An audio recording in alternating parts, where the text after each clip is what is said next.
Gracias, Joaquín, gracias a todos también que están con el interés en esta temática tan sensible y bueno, principalmente el objetivo es poder compartir una experiencia. Agradezco mucho a la Academia de Líderes Católicos esta oportunidad de compartir esta experiencia del Proyecto Esperanza y para eso voy a colocar mi presentación. Me imagino estaré habilitada para... Sí, ya eres confitriona, así que lo puedes hacer sin ningún mayor problema. A ver, entonces vamos aquí a colocar. Entonces ahí voy a ir chequeando de que se vaya viendo. Por ahí parece que se ve. Sí, se ve. Perfecto. Bueno, específicamente el tema que me toca ver es un tema muy sensible y seguramente más de alguno de los que están acá presentes tienen alguna cercanía con esta temática. Pienso especialmente en los sacerdotes, eh, agentes pastorales, religiosas, que de alguna manera también están cercanas al mundo espiritual de las personas y en los cuales los van acompañando espiritualmente y se encuentran con personas heridas. Y desde esa perspectiva creemos que es fundamental conocer esta realidad que está tan oculta. Les quiero contar que el Proyecto Esperanza es un acompañamiento a las personas que manifiestan, que sufren secuelas por un aborto, para apoyar la superación de este duelo en una actitud de acogida y confidencialidad. Y en forma expresa digo que las personas manifiestan. Hoy día nos encontramos lamentablemente, ¿verdad?, con una tremenda influencia también de agrupaciones en las cuales están empeñadas en legalizar el aborto o promoverlo como un derecho.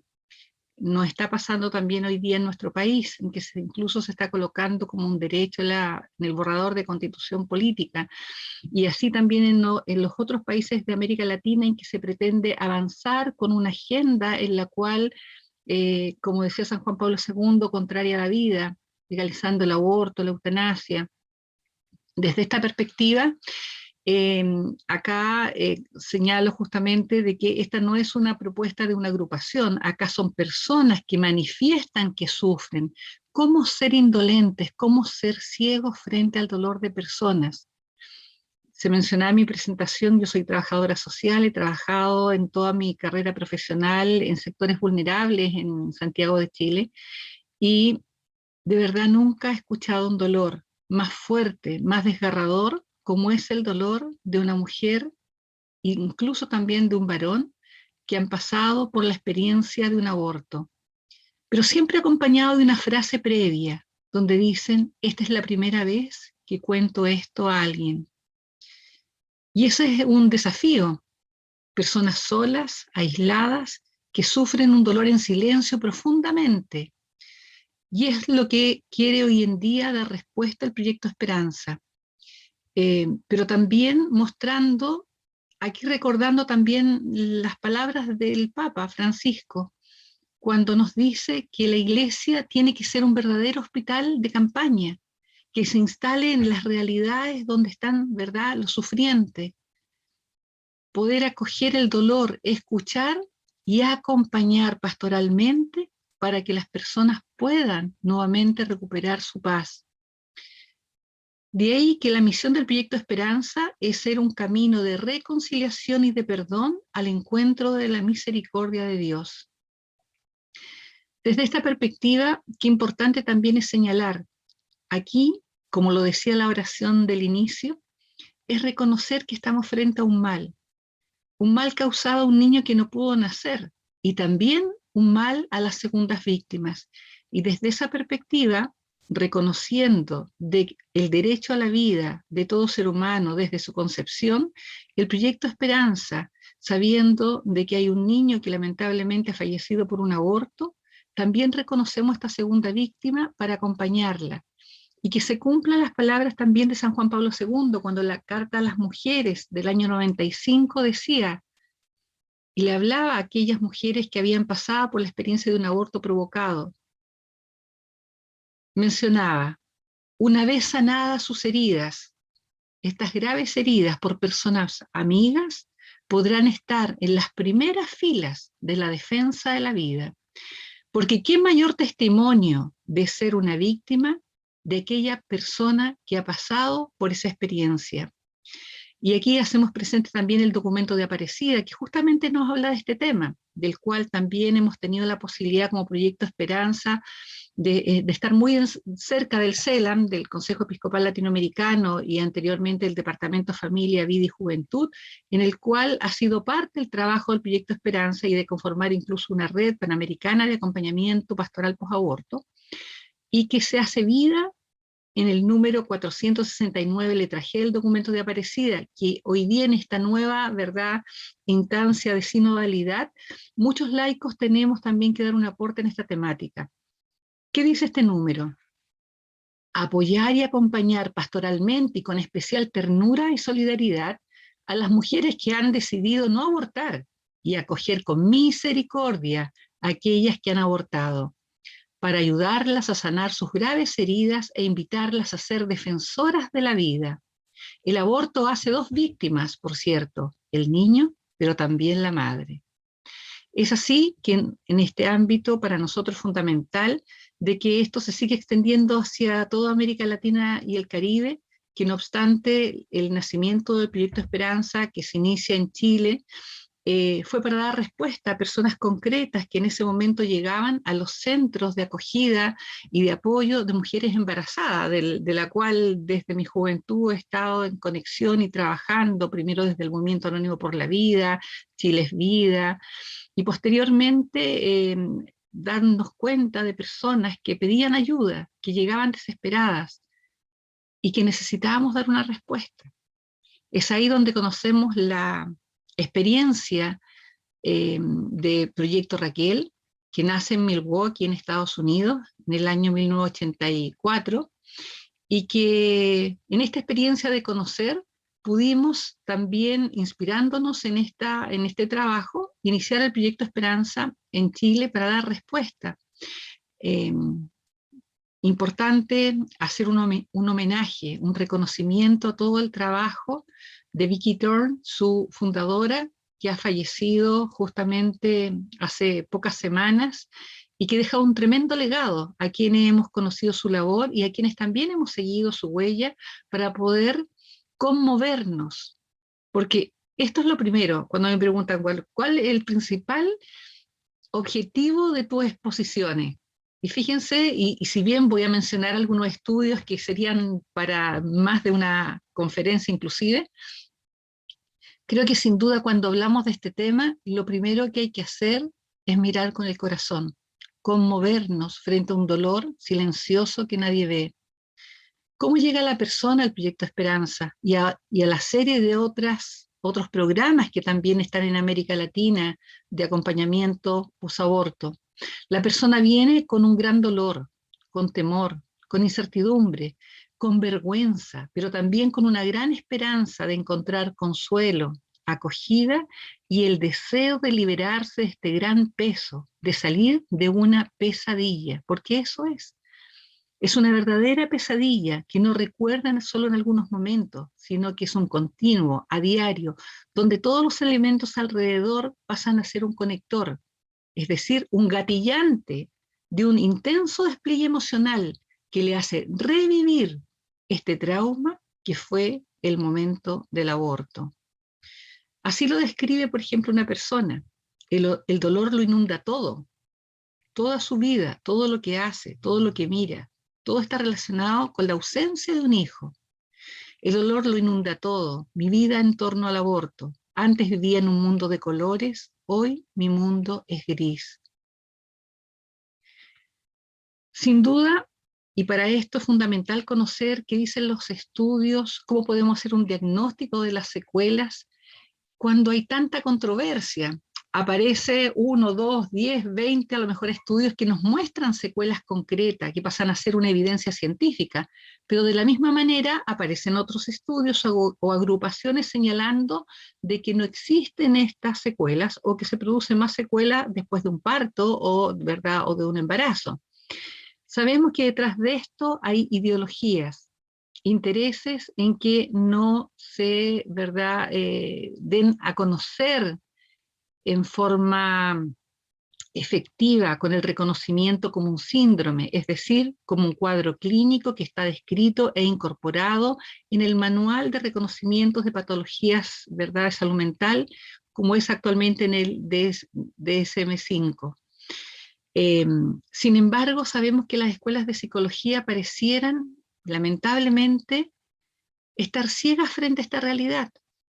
Pero aquí nos ayudan estos estudios, que muchos de ellos hoy día han mostrado a través de estudios longitudinales, incluso haciendo metaanálisis de estudios a través de los años, de décadas, donde se vuelve a evidenciar la misma situación.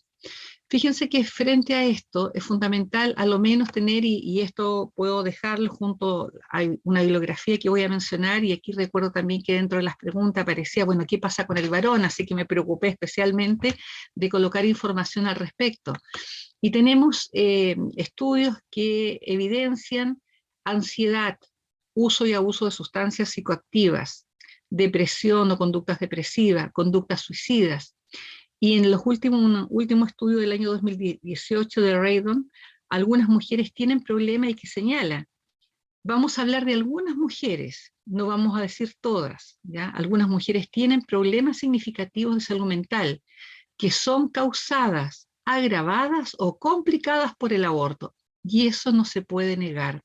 Este es el estudio de David Raydon, la controversia sobre el aborto y la salud mental, una revisión exhaustiva de la literatura sobre acuerdos comunes, desacuerdos, recomendaciones prácticas y oportunidades de investigación, que es del año 2018.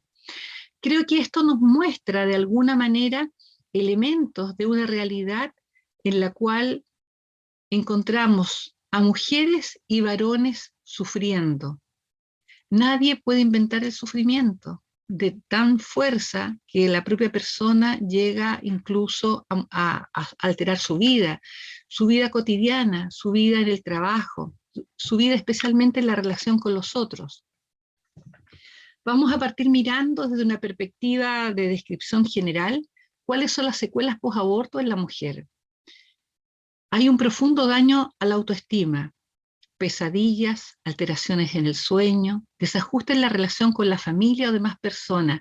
Fíjense que esta secuela, bueno, y por eso hablamos nosotros de secuelas posaborto y no de síndrome posaborto, y esto es importante mencionarlo, porque para que se llame síndrome posaborto tiene que estar reconocido dentro de este manual, ¿verdad?, de alteraciones en la salud mental, la cual hoy día no está reconocida por el DSM-4 o el DSM-5 actualmente.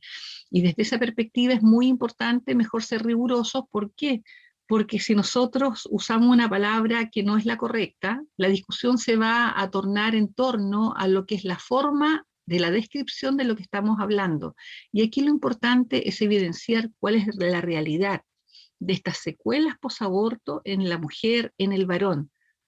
Y el que no le coloquemos ese nombre, que sí debiera, ¿verdad?, estar, no quita la gravedad que involucra para las personas, que justamente es lo que estamos mirando a través de esto. Y una de estas secuelas profundas es la ruptura de los vínculos. No solamente con aquellas personas que la llevaron a abortar, la obligaron o que no la ayudaron, sino que todas aquellas personas que de alguna manera para ella significaron una amistad, una satisfacción, porque la persona siente que no merece amar ni ser amada, no merece ser acogida. Comienza con conductas de autocastigo. Por otra parte también conductas depresivas o depresión, la pérdida del sentido de la vida.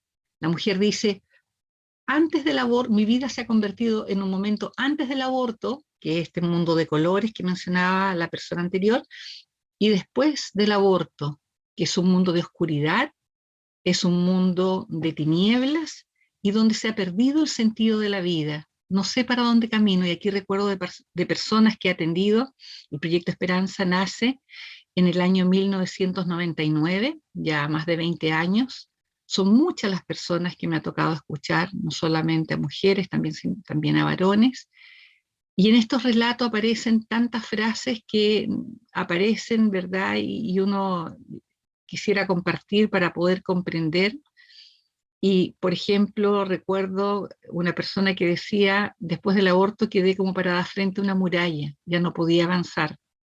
Otra persona que decía, es como que me hubiesen puesto en un huracán, en un torbellino, y quedé después parada sin saber para dónde iba mi vida. Hay una tremenda sensación de vacío, que es la sensación de vacío del hijo. Ansiedad, soledad, remordimiento, sentimiento de culpa, rabia, dolor, trastorno en los hábitos alimenticios. Aquí recordando a otra joven que incluso la propia mamá la lleva al proyecto Esperanza, muy preocupada porque decía, ella no quiere comer, lleva más de una semana sin alimentarse. Y esta joven al conversar conmigo me decía, es que no puedo comer, porque cada vez que me echo una cucharada de comida a mi boca, pienso que eso me permite vivir, y yo no dejé vivir a mi hijo. Todos estos relatos son acompañados de un profundo llanto, desgarrador, de un dolor que parece que no cesa. Así también otra mujer, desde otra perspectiva, que tenía un problema con el alimento de ansiedad, de comer más allá de lo que necesitaba, con una conducta de buscar engordar, como querer, ¿verdad?, mirar que su vientre se abulta por un embarazo que ahora ya no está. Trastornos de conducta, de escape sobre todo, la droga, el alcohol, incluso la promiscuidad. Y aquí sucede también un hecho de mujeres que buscan embarazarse de nuevo para tratar de ocupar ese vacío del hijo y poder llenarlo con otro embarazo. Es lo que algunos psiquiatras hablan de la espiral del aborto. Y lamentablemente esto se convierte en una conducta ya mucho más grave de autocastigo, porque al embarazarse nuevamente, incluso de relaciones fortuitas, la mujer descubre este embarazo y siente que ella no merece ser madre porque no dejó nacer al primer hijo y vuelve a abortar. Y así me ha tocado conocer mujeres con 4, con 5, con 7, con 10 abortos. En todos esos casos, acompañadas de intentos de suicidio. Recuerdo una joven que me decía, no me siento digna de vivir ni de estar con otros, menos de entrar a una iglesia o de comulgar. Y eh, cuando planteaba ella esto, decía, me iba a fiestas constantemente, entrando en relaciones, ¿verdad?, ahí fortuitas o espontáneas, y me sentía como un trapo viejo donde cada persona podía pisotear. Un daño profundo en la autoestima. Ella hoy día es una gran líder de trabajo en favor de la vida, ayudando a otras mujeres a salir adelante en las secuelas posaborto, y ella dice, fue Cristo quien me salvó y sanó mi corazón. Y eso es lo que nosotros buscamos también, frente a los intentos de suicidio, frente a cada una de estas secuelas, de que exista esperanza. Esperanza que tiene que ser la fuerza para lograr lo que Dios quiere. Primero, el perdón, encontrarse con el amor y misericordia de Dios, sabiendo de que siempre hay esperanza, porque Jesucristo es nuestro Salvador y no existe pecado que no pueda ser perdonado. Quiero contarles algo más respecto de esta serie de secuelas en esto que ustedes están viendo. Algo que a mí me impresionó mucho y yo creo que no puedo dejarlo pasar, especialmente por lo que implica. En una oportunidad, estando entregando una conferencia incluso mucho más breve sobre lo que es las secuelas post-aborto y colocando más o menos algo similar de las características de estas secuelas, como esta imagen.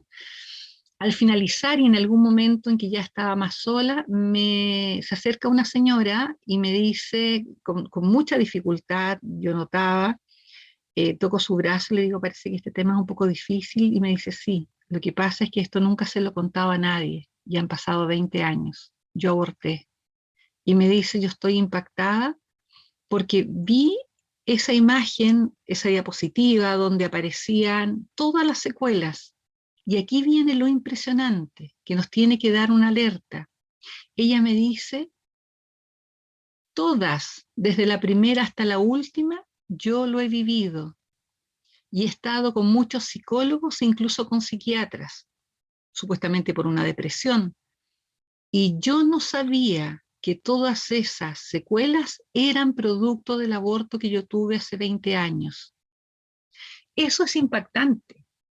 Una persona que esté sufriendo con todas estas secuelas y que en su corazón siente el sufrimiento, siente el recuerdo de ese aborto a diario, pero no está la claridad que esta otra serie de consecuencias que está viviendo son productos de ese aborto.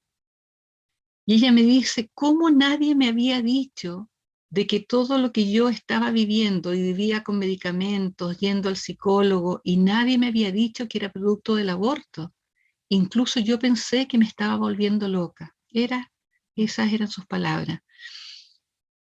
¿Y qué es lo que quiero hacer presente también? No es la primera vez que esto lo escucho. Y aquí nos encontramos frente a una situación en la cual tenemos que tener claridad. El solo hecho de dar a conocer estas secuelas posaborto en la mujer, que incluso podemos decir, como esta persona que yo le mencionaba, puede que las haya vivido todas, puede que solo algunas, pero cada una de ellas son profundas y dañinas en la vida de la persona.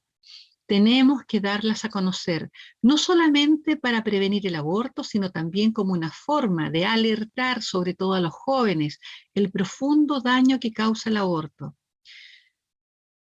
Yo quedé impactada con esas palabras de esta persona, pero cuando me dice lo siguiente, estoy hablando del año 2005, me dice, tú no te imaginas lo que ha significado para mí en estos 20 años.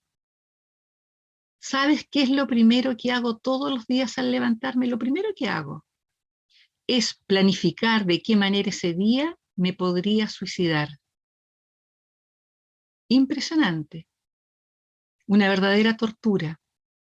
Eso es el aborto. Y así nos hemos ido encontrando con muchos otros casos. ¿Qué manifestaciones en concreto recibe esta mujer a diario en estos conectores? Recuerda las fechas de los no cumpleaños, cuando no cumplió 1 año, no cumplió 2 años, y así sucesivamente.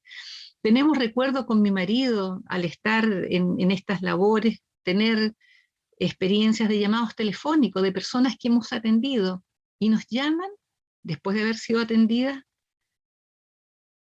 te llamo solo para decirte que el día de hoy mi hijo hubiese cumplido 50 años. Lo dicen con más tranquilidad, saben que es parte de su vida, pero es un hijo que no se olvida. Culpabilidad al acariciar a otros niños. Acaricio a este niño y no fui capaz de acariciar a mi hijo. Culpabilidad de querer a sus mascotas o hacer cariño a sus mascotas. Irritabilidad y enojo sin motivo aparente. Y esta irritabilidad a veces la propia persona no lo comprende. Y hay conectores a nivel consciente, pero también a nivel inconsciente, en el cual de alguna manera parece engatillante. Recuerdo el caso de una persona que atendí y cuando estábamos viendo la secuela y especialmente estos aspectos de los conectores, ella dice, ahora entiendo, nunca me había dado cuenta. Siempre yo en mi trabajo pasaba enojada y ahora entiendo que recuerdo que en mi oficina, frente a mi oficina, que era una casa que instalada como oficina, había una chimenea. Y yo quedaba justo frente a esa chimenea. Yo llegaba a la oficina y siempre me ponía de mal genio. Ahora comprendo por qué me he hecho 3 abortos en el mismo lugar y cada vez que yo estaba en espera de hacerme el aborto, estaba frente a la chimenea del lugar en el cual se practicaban los abortos. Hacer consciente estos conectores permite liberarse también y poder manejarlos frente a lo que significa cada uno de ellos. Y el significado que trae es que hay algo pendiente y lo pendiente es reconocer que ahí había un hijo. Y eso es lo doloroso y por eso requiere un acompañamiento serio, profesional, con caridad, con cariño, con ternura y con verdad, como dice también San Juan Pablo II. También hay tendencia a tener una sobreprotección a los otros hijos por temor a perderlos. Y aquí viene como lo irónico, una sobreprotección porque se atrasan unos minutos en llegar a casa y aparece la alerta ¿Le habrá pasado algo a estos hijos? Porque son mujeres que constantemente, incluso lo mencionan, están en la espera de un castigo. Y un castigo en aquello que más aman, que son sus hijos. ¿Por qué no dejaron nacer a otro hijo? Entonces es una constante alerta de que algo les pase a los hijos. Pero por otra parte, estos hijos, cuando están en una relación cercana con ella en otros momentos, viene el distanciamiento, viene incluso el maltrato, porque este hijo hace presente al hijo ausente.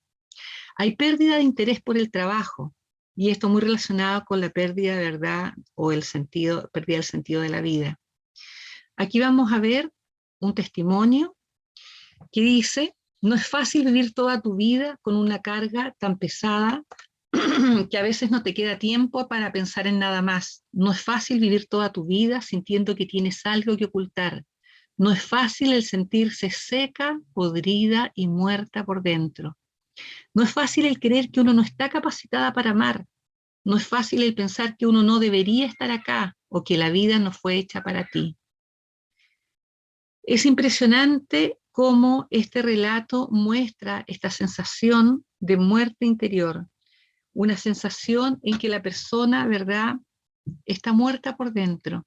Una joven de 32 años que tenía dificultad en asumir su maternidad con su hija de 3 años y quien incluso en la psicoterapia no encontraba las razones, qué es lo que ocurría.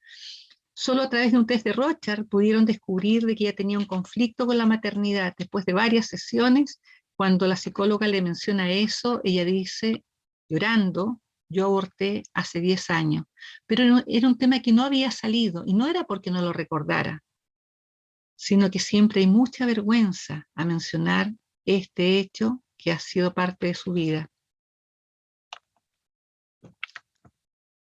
Aquí tenemos otro testimonio que hace relación también en términos de lo que es justamente la relación con los otros, incluso con aquellos que más ama. Ella cuenta: mi esposo me había pedido encarecidamente que abortara a mi bebé, supuestamente por el bienestar de nuestros otros 2 hijos, pero después del aborto me sentí incapaz de atenderlos durante casi un año. Hice responsable a mis 2 inocentes hijos de la muerte de su hermano. Ello parece irracional y descabellado, pero eso es lo que hace un aborto: te desequilibra, te arruina, te carcome, te enloquece, te debilita. Solo pensaba por qué ellos podían respirar, hablar y reír y mi bebé no podía. ¿Por qué el bienestar económico de mis 2 hijos fue para mí y para mi esposo más importante que la vida de nuestro tercer hijo? Dejé de hablarles, no podía abrazarlos. Su presencia me molestaba. ¿Había matado a mi tercer hijo y no podía amar al primero y al segundo? Testimonios reales. Quiero mencionar esto en términos de lo que le ocurre a la mujer. Como les mencionaba, incluye algunos aspectos al varón, pero yo me doy cuenta de que siempre en estos temas el tiempo se hace corto. Lo voy a hacer rápidamente, pero van a estar las referencias para que ustedes puedan, incluso está el documento de la doctora Martha Shuping, que es médico psiquiatra de la Universidad Winston-Salem de Carolina del Norte en Estados Unidos. Ella vino a Chile en los años 2011. Hizo justo, había terminado este documento de recopilación de estudios sobre el aborto en varones. Ya parte su documento señalando que durante décadas el aborto ha sido visto principalmente como un asunto de mujeres, por lo que el foco de la investigación ha sido principalmente en los efectos del aborto sobre ellas, con menos estudios teniendo en cuenta los efectos del aborto en los hombres, y recopila de muchos años, y algunos datos ahí también están a pie de página cuáles son estos, y algunos, no están todos, en algunos en que se hace una descripción tanto de características de secuelas de mujeres y de varones, y otros solo de varones también. Síntomas detectados en estudios, se describe la supresión de sus propios sentimientos sobre el aborto. De Gordon y Kilpatrick informaron que los hombres en una clínica de aborto no expresaron sus sentimientos a sus parejas y en vez sintieron la necesidad de ser una fuente de apoyo, manteniendo un frente fuerte. Shostak y McCloud también informaron que los hombres reprimían sus propias emociones en un intento de proporcionar apoyo emocional a sus parejas, En otro estudio, el 77% de los hombres creía que podían ayudar a sus parejas mediante el control de sus propias emociones. Se dan cuenta que hay una característica importante que es suprimir, y hay también una gama de emociones que ha sido repetidamente observada en varones en varios estudios, incluyendo el dolor. Aparece el dolor, culpa, depresión, ansiedad, arrepentimiento y rabia. Y aquí, como pueden ver, varios estudios del año 2000, aquí aparece otro más del año 2002, del año 1993, 1997, del año 2002, de diferentes autores, varios de ellos se repiten, como la doctora Cole, y que van mostrando las características, pero que van justamente señalando, ratificando estas emociones que se observan, sobre todo de dolor y de culpa. Otros estudios, también nuevamente se repite la doctora Cole, en los cuales también enfatizan lo que ya he mencionado, ¿ya? Estudios que detectan especialmente ansiedad, arrepentimiento y rabia, otros que están acá, y aparece la doctora Coleman también, en los cuales incluso el año 2010 hizo un metaanálisis especialmente del ámbito de las secuelas posaborto en la mujer, lo más destacado también el doctor Ferguson, que también aparece en uno de estos estudios, y, y aparecen unos actuales, los vamos a ver ahí enseguida, del año 2018. Podríamos resumir también que estos estudios nos señalan los principales síntomas en el hombre como una negación de su tristeza, ¿verdad? Para estar fuerte frente al apoyo de la pareja, y una negación a interiorizar el sentimiento de pérdida. Expresa sus sentimientos a través de la ira, agresividad, descontrol por miedo a que su masculinidad sea puesta en duda. ¿Y por qué? Porque él siente que estaba llamado a proteger a su familia, proteger a su hijo, y siente que ha fallado. La culpa no le permite amar ni ser amado fácilmente. La culpabilidad le impide buscar compasión, afecto y apoyo en los demás. Y uno de los aspectos que a nosotros nos ha llamado mucho la atención generalmente, y nos ha pasado, que llegan varones que traen a su esposa, a su polola o enamorada, polola decimos en Chile, al proyecto Esperanza. Y cuando ellos conversan con nosotros, toda la referencia es a lo que a ella le ocurre. Llanto explosivo, enojo, no tener ganas de seguir viviendo, el maltrato con los otros hijos, y no hacen referencia a sus síntomas. Y cuando uno les pregunta, después de acoger todo lo que trae, ¿y a ti qué te ha pasado? Se sorprenden con esa pregunta, como incluso pensando, pero ¿por qué a mí me va a pasar? Es porque este es un tema de mujer. Y cuando abres un poco su corazón, aparece también ese llanto desgarrador que no se habían permitido mirar, que no se habían permitido mirar, de que también ellos fueron padres de ese hijo que murió. Y hay un profundo desconsuelo, sobre todo frente al hecho de sentirse que fallaron, de que no pudieron impedir o dar otra alternativa, o impedir a veces ese aborto que ellos no querían, y que la decisión fue de la mujer. Es un tema invisibilizado bastante del sufrimiento del varón. Algunos testimonios, como el de Brad, que está en el documento de la doctora Shuping también, dice: me quedé tranquilo y traté de apoyar su decisión. A menudo recuerdo y me pregunto si podría haber hecho algo para ayudarla. Me tomó mucho tiempo aceptar lo que pasó. Cuando veo a niños pequeños, a veces las lágrimas brotan de mis ojos mientras me imagino a mi hijo que nunca tuvo una oportunidad. Otro varón que me tocó conocer hace muchos años atrás, y fue como incluso en esta época en que estábamos en este hogar de acogida para apoyar a acoger a mujeres embarazadas para evitar el aborto. Y cuando él ve de qué se trata esta labor, en un mostrador, como él dice también, es un poema mucho más largo en lo que él envía de regalo, y él dice en un trabajo de verano: conocí lo que era esta labor, señala que me conoció. ¿Y qué fue lo impresionante? Él estaba sacando unas fotocopias y me dice: ¿qué opinas tú de la gente que ha abortado? Y yo le digo, conociendo ya la labor de lo que significaba el proyecto Raquel, creo que son víctimas, son personas que sufren mucho. No pasaron muchos segundos, se quedó en silencio, sus ojos se llenan de lágrimas, ¿Y qué fue lo impresionante? Me dice lo que aquí sale. Me dice, esto nunca se lo he contado a nadie. Yo aborté.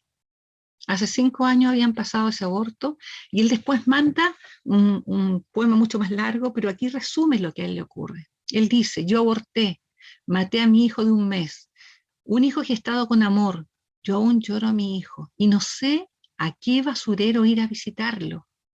Quizás no deba moverme de casa y me baste con poner unas flores en el basural de mi conciencia. Debía atreverme a ser padre.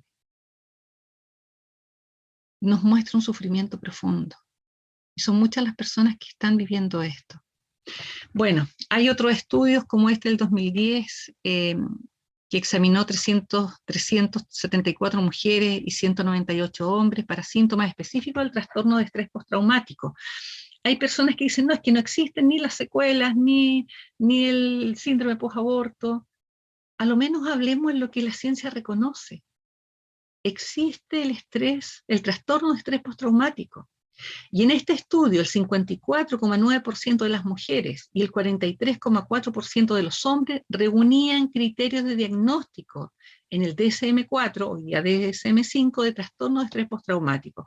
Y ahí está el estudio de la doctora Coleman, que también ahí se puede hacer referencia a él. ¿Y qué implica esto? Tras la experiencia inicial del trauma, el diagnóstico de trastorno de estrés postraumático requiere algunos tipos de síntomas. Por ejemplo, revivir o intrusión, en que se puede tener pensamientos recurrentes, intrusivos, angustiantes, que recuerdan el trauma, o puede tener pesadillas o escenas retrospectivas del trauma. Flash. Y se reviven con este intenso despliegue emocional donde la persona no lo puede controlar. Otra clase de síntomas también necesarios para el diagnóstico del trastorno del estrés postraumático incluyen los síntomas de evasión, tales como evitar personas o lugares que recuerdan el trauma, así como síntomas de hiperalteración, tales como ira, irritabilidad, trastornos del sueño o problemas de concentración. ¿Por qué? Porque esos lugares, esas personas, como también las fechas, se convierten en conectores y son verdaderas espinas que tocan la herida. Y esto está detallado, ¿verdad?, también incluso en la Asociación Americana de Psiquiatría.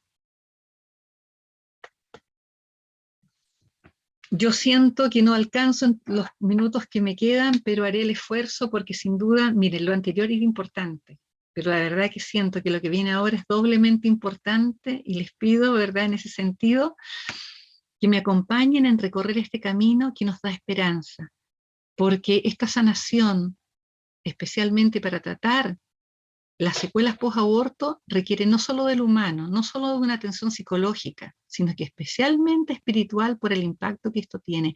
Ambas partes tienen que completarse para sanar, ¿verdad?, esta herida. Esto quiere ser el proyecto Esperanza. Nuestra misión nació en Chile para dar respuesta a personas concretas. En ese momento yo recuerdo, habían 15 personas esperando que se atendieran. Nos atrevíamos y ahí fue clave para nosotros que en Chile había llegado el doctor Pablo Verdier, psiquiatra que se había especializado en las secuelas del aborto, donde tuvimos que hacer capacitaciones con todas las personas que de alguna manera habían sondeado este ámbito para poder implementar este acompañamiento como un camino de reconciliación y de perdón al encuentro del amor y misericordia de Dios, porque es el que sana. Nosotros somos débiles instrumentos. Y cuando nos preguntan, y aquí hablando solo con el doctor Verdier, que es un psiquiatra uruguayo que vive en Chile, él me decía, mira, si tuviéramos que buscar el perfil de las personas que pueden ayudar en esto, yo te podría decir, mira, ojalá que fueran psicólogos, orientadores familiares, profesionales del área de las ciencias sociales. Sin embargo, aquí hay una parte fundamental que es lo más principal para poder acompañar, que las personas que de alguna manera acompañan hayan experimentado en su propia vida la misericordia de Dios para poder transmitirla de igual a igual. Porque en esto es fundamental, y para nosotros incluso en la parte de la formación, además de todo lo que puede hacer lo teórico, de los estudios, de lo que son el manual mismo y las pautas y las etapas, fundamentalmente es poder ser instrumento del amor y misericordia de Dios, dando gracias de la propia misericordia que Él ha hecho que experimentemos en nuestra propia vida, como es en este, ¿verdad?, cuadro de Rembrandt, el regreso del hijo pródigo, donde nos encontramos con Dios y Él espera que seamos felices y que podamos descubrir que esa misericordia está ahí, porque siempre está ahí. Y lo que tenemos que mostrar nosotros es el camino para llegar a ese perdón, en un ámbito tan difícil como es reconocer la muerte del hijo. ¿Y qué característica especial entonces está en este perfil? Que la misericordia tiene la forma interior del amor, es acompañar con amor, porque el amor se inclina hacia toda miseria moral o pecado. El que es objeto de misericordia no se siente humillado, sino que hallado de nuevo, revalorizado. El Señor te busca. Y esta es la profunda realidad de la conversión, la necesidad de vivir en estado de ánimo de continua conversión. Implica estar, ¿verdad?, agradando a Dios, agradeciendo por el encuentro de una nueva vida. También las palabras de San Juan Pablo II para nosotros han sido nuestra ruta, y ustedes se van a dar cuenta después en las siguientes, en relación a las sesiones. En la encíclica Evangelio de la Vida, que los invito a todos a leerla, porque justamente en estos temas él no solamente detecta toda esta lucha entre esta anticultura de la muerte contra la cultura de la vida, sino que además también él da las raíces, las causas de qué ocurre, de quiénes son de estos tremendos proyectos económicos, sociales, políticos que buscan en el fondo a través de organizaciones internacionales hacer una arremetida contra la vida. Pero también detrás de todo esto hay un atentado, ¿verdad?, al bien llamando al mal, llamándolo bien, y al bien llamándolo mal, una tremenda confusión de valores, señala él. Y también da la respuesta. Él dice hay que hacer una gran estrategia en favor de la vida, estrategias. Hay oración, pero también acciones. Y no solamente de conocer lo teórico, de actuar, de tener organización, coordinación, estrategia. Y en específico le habla a la mujer que ha pasado por el aborto en este Evangelio de la Vida, en el número 99, que es mucho más amplio, pero aquí resume nuestra tarea. Él les habla a la mujer que ha abortado y le dice, antes bien, comprended lo ocurrido e interpretarlo en su verdad. Primer objetivo, mirar en la verdad, es lo que te hace libre. Si aún no lo habéis hecho, abríos con humildad y confianza al arrepentimiento. Sin arrepentimiento no puede haber sanación. El Padre de toda misericordia os espera para ofrecer su perdón. El perdón de Dios está ahí. Ella tiene que descubrirlo y caminar. Y su paz en el sacramento de la reconciliación. La mujer cuando llega, y los testimonios, que incluso pueden también conocer en la página web del Proyecto Esperanza, donde muestran todas las etapas que han vivido y que lo hacen, ellas quieren dar su testimonio, todas señalan lo mismo. Después del aborto perdí la paz en mi corazón, mi vida no es la misma. Y aquí viene una frase que yo encuentro impresionante, nunca pensada para alguien que vive una situación tan dolorosa, porque después dice, después de encontrar el perdón de Dios en el sacramento de la reconciliación, Él dice, os daréis cuenta de que nada está perdido y podréis pedir perdón también a vuestro Hijo, que ahora vive en el Señor. Eso es la fuente de la sanación del alma, porque la mujer se pregunta, Señor, ¿dónde está mi hijo? Y ahora sabe dónde está su hijo.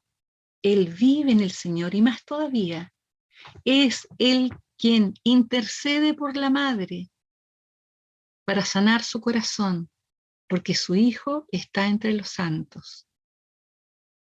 Nuestra tarea, sanar las heridas, conmoverse y acompañar para que la persona pueda mirar y aceptar esta realidad, perdonar no solo a sí misma, sino a aquellas personas que también estuvieron alrededor, con las cuales siente no solo mucho enojo, siente resentimiento.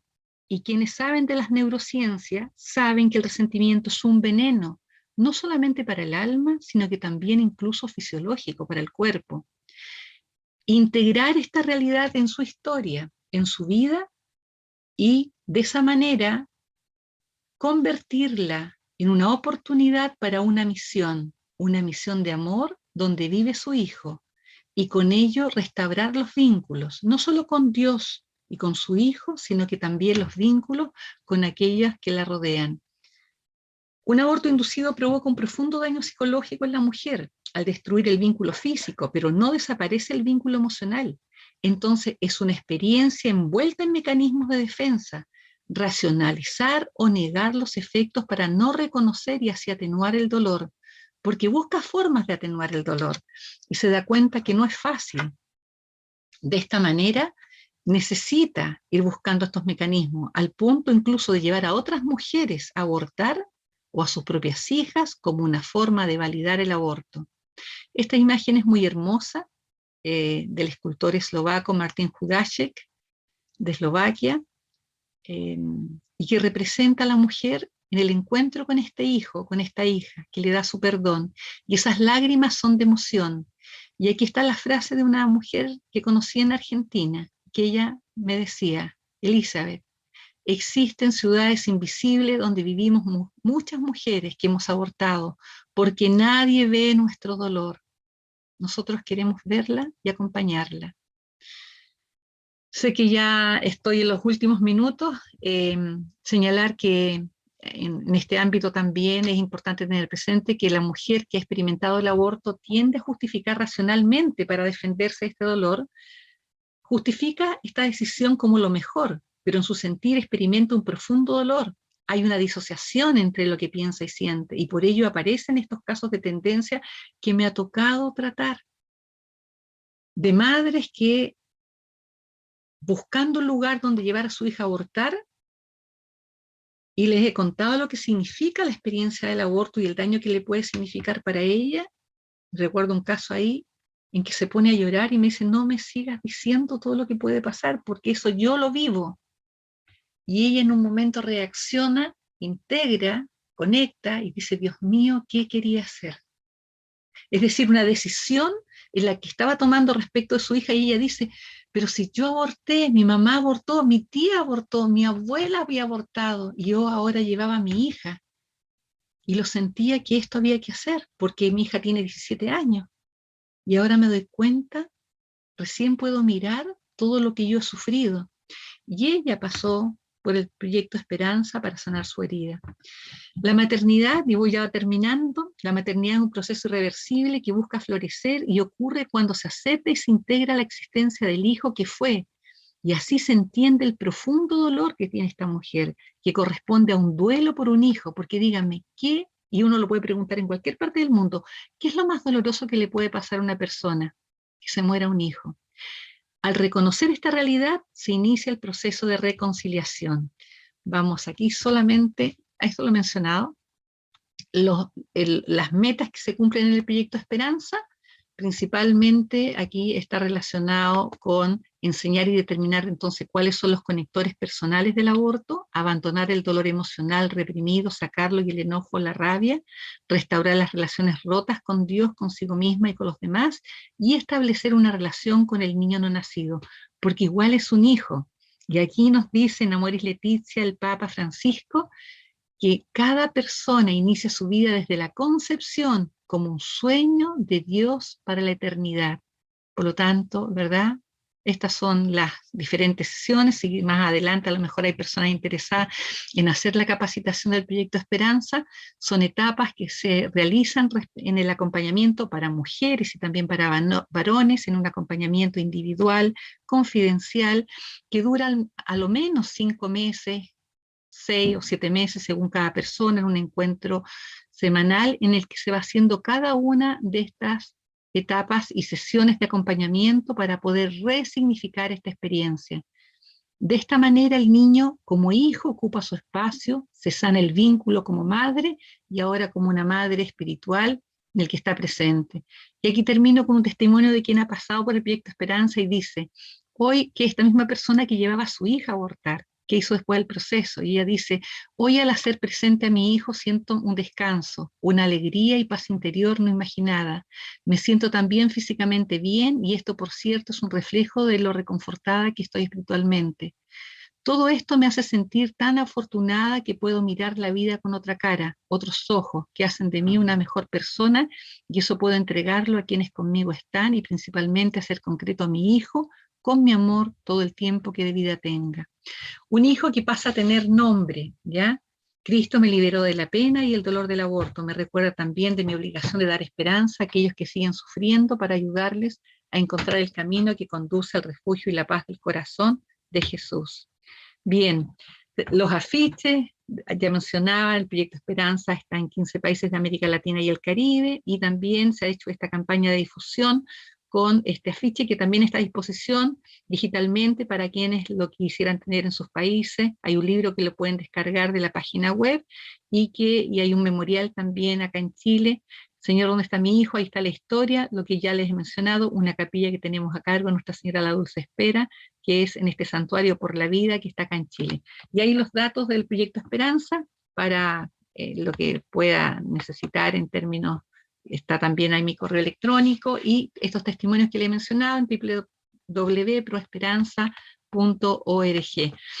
Traté, perdón Joaquín, ahí me pasé algunos minutos para poder finalizar en un tema que tiene tanto y que apasiona también y que se descubre como una misión que Dios también la quiere. Gracias.